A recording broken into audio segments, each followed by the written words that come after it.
This was an interesting headline on August 3, 2021. It's during COVID. When should liberty yield to the public good? Don't ask questions. Do what you're told. It's good for everybody. What did the papacy say? In respecting religious liberty and the common good of all. That common good argument. And we don't give people freedom of choice. I told you I used to be a religious liberty lobbyist, and I would defend anybody's conscience if I agreed with them or not.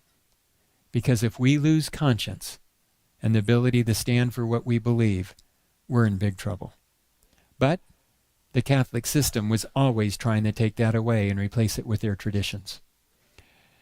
What about ways of enforcing it? People are worried about a digital currency.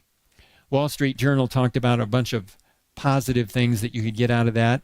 You know, if you had another COVID type deal and you needed to put stimulus money into the economy, you could just drop it right into everybody's digital bank, their digital wallet. Except if the government can put money in your wallet, it could take it out too. It could also put a sunset on your money. In other words, you have to spend it before a certain date or it's gone. On the other hand, the potential downsides of a digital currency, even when initially intended for only the most benign purposes, could be profound.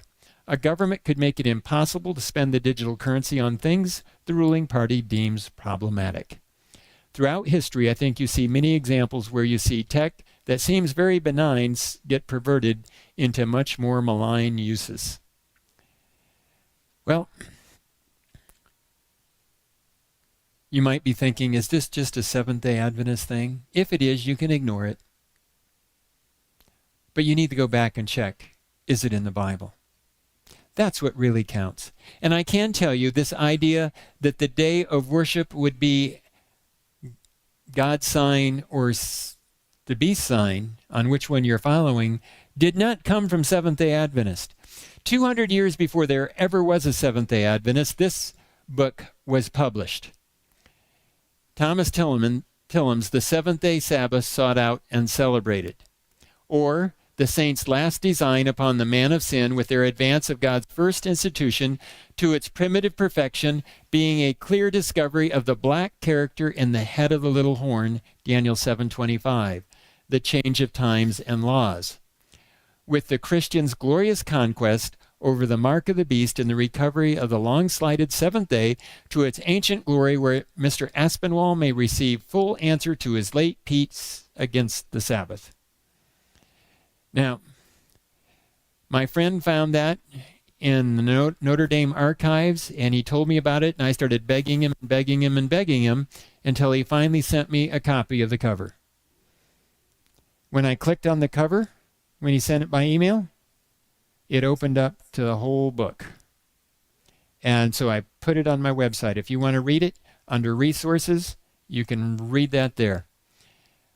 Now, you'll notice that he's hyphenated words to make this funnel type shape. It comes down narrow at the and then comes out.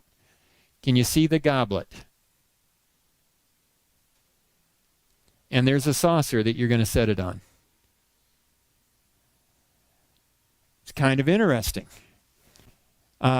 Sublime messages, right?